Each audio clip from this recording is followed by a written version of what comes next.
एक आदमी ने चूहे की खाल अपने चेहरे पर चिपका ली। फिर उसने खुद को एक रहस्यमयी दवा का इंजेक्शन लगाया। अगले ही पल एक चमत्कारी नजारा हुआ, लेकिन त्वचा की बढ़त रुकने का नाम नहीं ले रही थी। जल्द ही उसने आदमी की नाक और मुंह को पूरी तरह ढक लिया। दम घुटकर मरने से बचने के लिए उसने चाकू उठाया और चेहरे पर वार किया, मगर त्वचा का बढ़ना जारी रहा। आखिरकार उसका पूरा चेहरा सील हो गया और उसकी जिंदगी वहीं हमेशा के लिए थम गई। यह है 2025 में न्यूजीलैंड में रिलीज हुई नई थ्रिलर फिल्म इम्प्लांट। यीसे समय बीत गया और 10 साल बाद उसकी बेटी शाओलिंग शॉलिंग को सिंगापुर की एक यूनिवर्सिटी से पूरी स्कॉलरशिप मिली। सालों से चेहरे पर मौजूद जन्मजात धब्बे की वजह से लोग उसका मजाक उड़ाते रहे थे। इसलिए उसने माहौल बदलने का फैसला किया और सिंगापुर जाकर अपनी बुआ के पास रहने लगी। घर में उसकी हमउम्र एक लड़की भी थी, एंजेला। लेकिन अलग संस्कृति और माहौल ने शाओलिंग को उस घर में अपनापन महसूस नहीं होने दिया।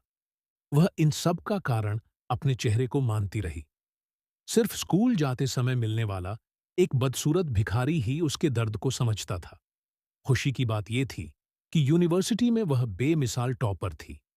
जब प्रोफेसर को पता चला कि वह अपने पिता के छोड़े हुए रहस्यमयी त्वचा प्रयोग को आगे बढ़ाना चाहती है, तो उन्होंने उदारतापूर्वक कहा, लैब हमेशा उसके लिए खुली है, बस शर्त यह कि सब कुछ उनकी निगरानी में होगा। असल में प्रोफेसर की भी अपनी गुप्त महत्वाकांक्षा थी, लेकिन कॉलेज में नई आई शाओलिंग सिर्फ पिता की अधूरी पांडुलिपि के सहारे जल्दी सफलता कैसे पा सकती थी। लगातार असफल प्रयोगों ने प्रोफेसर को निराश कर दिया। उन्होंने उसकी जगह एक और छात्रा ईवा एक वाह को चुन लिया। हताश शाओलिंग जब घर लौट रही थी, तो उसने सड़क पर पड़े एक विज्ञापन पत्रक को देखा। उसके मन में अचानक ख्याल आया, जानवरों की तुलना में पौधों की आत्मचिकित्सा की शक्ति कहीं ज्यादा होती है। शायद उनका डीएनए ही प्रयोग की कुंजी हो सकता है। रात होते ही वह बॉटेनिकल गार्डन का ताला काटकर अंदर घुसी। वहां उसने एक रहस्यमयी फूल देखा, कविता फूल। बाहर से सुंदर, लेकिन उसकी गंध बेहद घिनौनी।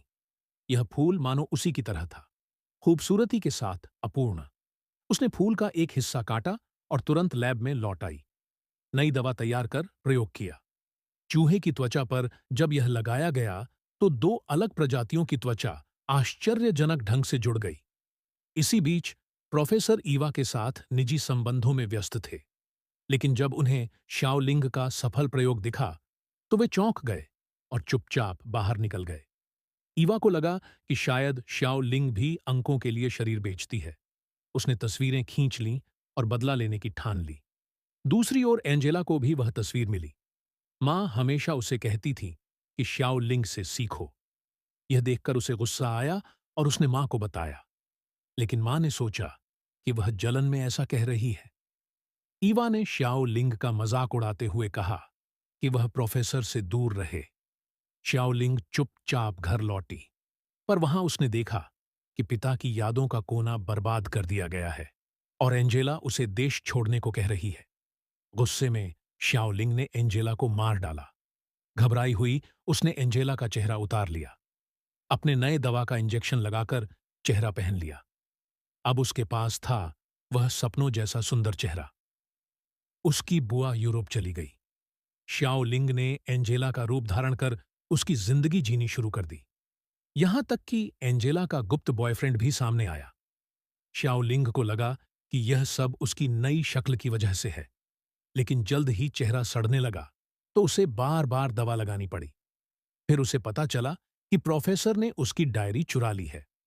प्रोफेसर ने साफ कहा कि यह रिसर्च अब उसकी है। गुस्से से भरी शाओलिंग ने बदला लेने का निश्चय किया।